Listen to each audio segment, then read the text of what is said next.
जिस परिवार का मुखिया अपने बच्चों की आंखों में उम्मीद देखने की बजाय अगल बगल ताक झांक करे, जिस परिवार का मुखिया अपनी पत्नी में वात्सल्य देखने के बजाय अय्याशी का रुख करे, तो फिर उस परिवार का भविष्य देर सवेर अंधकार में ही होता है। और ऐसे परिवार के चश्मो चिराग मासूम उम्र में बन जाते हैं हत्यारे। पेश है मध्य प्रदेश से आई यह खास रिपोर्ट। वासना की अंधी आग जब सामाजिक दायरे को तोड़कर फैलती है तो उसकी जद में कई बेकसूर भी आ जाते हैं। खंडवा में हुए एक ऐसे ही घटनाक्रम में जब परिवार के मुखिया के कदम बहके तो पूरा परिवार ही बिखर गया। न सिर्फ उसे मौत मिली, साथ ही उसकी पत्नी और बेटा आज सलाखों में कैद अपनी किस्मत के नतीजे का इंतजार कर रहे हैं। खंडवा के मोगट पुलिस थाने में आई एक महिला ने रिपोर्ट दर्ज कराई।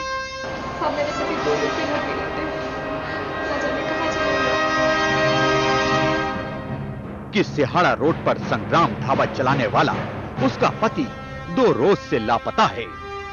पुलिस ने रिपोर्ट दर्ज कर तफ्तीश शुरू कर दी। उसने सबसे पहले परिजनों से पूछताछ की डगर पकड़ी।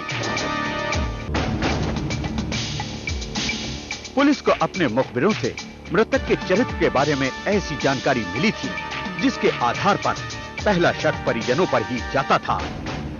पत्नी झुरमुल से पूछताछ पर कोई नतीजा नहीं निकला। आपके पति की किसी से कोई दुश्मनी?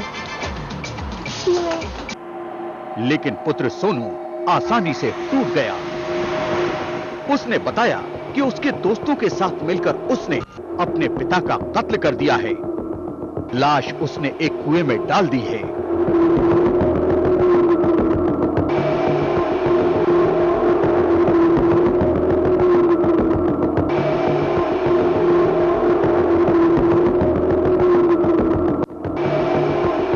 जल्द ही लाश और इस्तेमाल किए गए हथियार पुलिस ने जब्त कर लिए।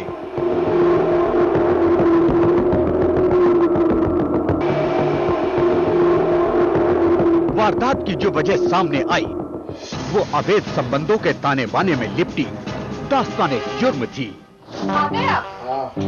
देख रही हूँ आजकल बहुत लेट आने लगे हैं। काम बहुत रहता है ढाबे पे। हाँ काम? मुझे मत बताइए कितना काम रहता है ढाबे पर। मैं सब जानती हूँ। तू क्या जानती है? यही कि तुम कहाँ जाते हो ढाबा के बाहर? मैं काम से जाता हूँ। तो कहाँ जाता हूँ? किसी और के पास। मुझे मत बताइए आप क्या कर रहे हैं क्या नहीं कर रहे हैं। तू ढाबे से गई थी क्या? माँ और पिता के बीच हो रहे झगड़े से पुत्र सोनू की नींद टूट गई। ये क्रम कई रोज से चल रहा था। वहाँ अगर तेरा कोई काम नहीं है और आज के बाद अगर वहाँ गई तो मैं तेरी टांगें तोड़ दूंगा। जाएगी जाएगी।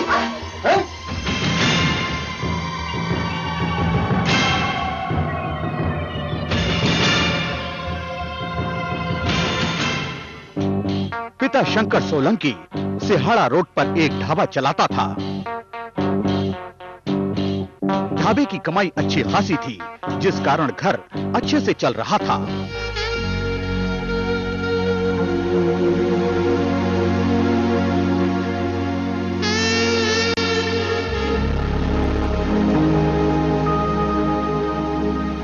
लेकिन पिछले कुछ दिनों से पिता के व्यवहार में अजीब सा बदलाव आ गया था।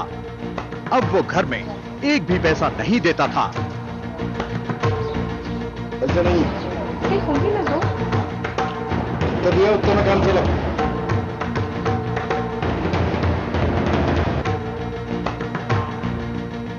इसके अलावा शराब पीकर देर से घर आता और पत्नी झुरमुर से मारपीट करता।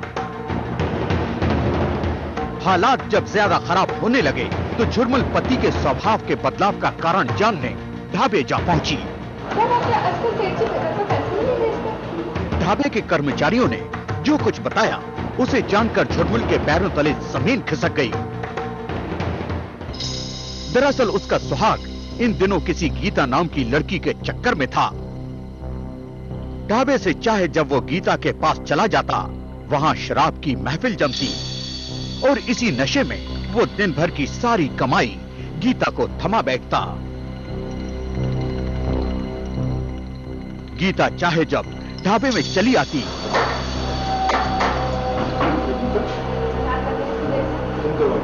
बस अभी आए, आपने तो देखा भी नहीं। अच्छा एक मिनट, तुम इधर आओ। यहाँ 2 मिनट बस मैं हिसाब कर लूं, फिर उसके बाद। हिसाब बाद में करना। अरे उस वक्त उसका रुतबा किसी मालकिन की तरह होता। आखिर है तो तुम्हारा सपना। उम्र के तीसरे पड़ाव में कदम रख चुके अधेड़ शंकर को भी उसने अपना गुलाम बना रखा था। गीता के हुस्न में गिरफ्तार शंकर अपने होश गंवा बैठा। जुर्मुल को जब ये बात पता चली कि गीता के शबाब और शराब के कारण उसका घर तबाही की डगर पर खड़ा है, तो उसने पति से इस संबंध में बात करने का फैसला किया। अरे इंतजार किसे खड़ी? इंतजार कर रही हूँ तुम्हारा। इंतजार? मेरा इंतजार? क्यों, क्या बात? यार आ रहा है मेरे से? हैं? मुझे तुमसे कुछ बात करनी है। हाँ बोलना, क्या बात करनी है? ये गीता कौन है? गीता? हाँ गीता। तेरा को गीता से क्या लेना देना? मुझे लेना देना नहीं तो किसको रहेगा? आखिर पत्नी हूँ मैं तुम्हारी। हाँ तो पत्नी है ना, इसमें कोई शक है क्या? तुम बाहर अय्याशी करके रहो, पत्नी मुझे बोलो। हाँ। मैं सब जानती हूँ, तुम्हारे अवैध संबंध है गीता से। तू वेद अवेद के चक्कर में मत पड़। चल सीधे अंदर, बिस्तर लगा, नींद आ रही मेरे को। चल।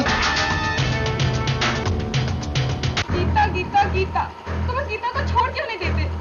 वो अपना घर बर्बाद करने में तुली हुई है। तुझसे कितनी बार बोला, मत बात करा कर फालतू, अपना काम से काम रखा कर।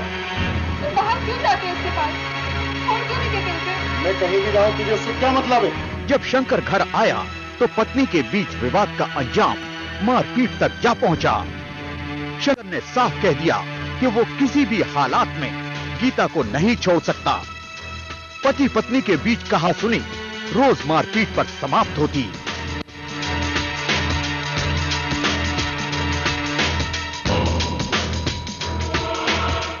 उधर गीता की मोहब्बत में गिरफ्तार शंकर को घर की कोई परवाह नहीं थी। वो तो गीता के दामन में अपनी खुशियां ढूंढ रहा था।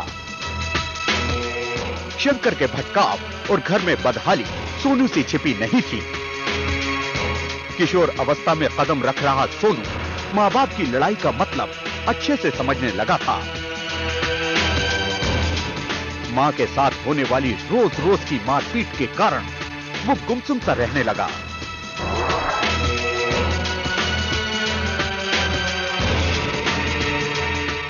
उसे सारा दोष पिता का नजर आता था। कोई डगर नजर नहीं आ रही थी दिक्कतों से निजात की। आखिरकार मां बेटे ने फैसला किया कि परिवार की खुशहाली की राह में बने रोड़े शंकर को ही हटा दिया जाए।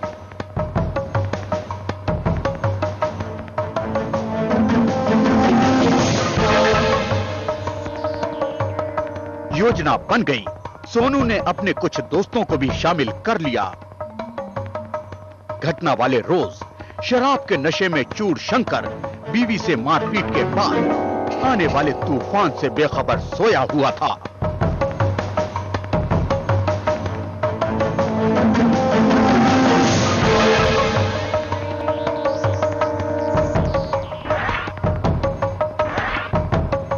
मौका देखकर घर में जमा दोस्तों के साथ मिलकर शंकर पर धारदार हथियारों से हमला कर दिया। शंकर उफ भी ना कर पाया और उसने दम तोड़ दिया।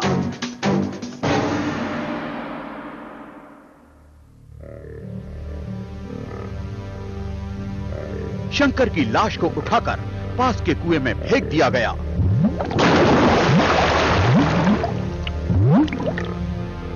दो दिन बाद जुर्मुल थाने पहुंची और पति की गुमशुदगी दर्ज करा दी। अब सोनू पश्चाताप की आग में सुलग रहा है। उसे दुख है कि काश उसने जोश में होश ना खोया होता। अगर आपके आसपास भी कुछ हो रहा है जो है देश के कानून के खिलाफ, और अगर आप उजागर करना चाहते हैं उसको सबके सामने, तो उठाइए अपना मोबाइल फोन, मैसेज मोड में जाइए,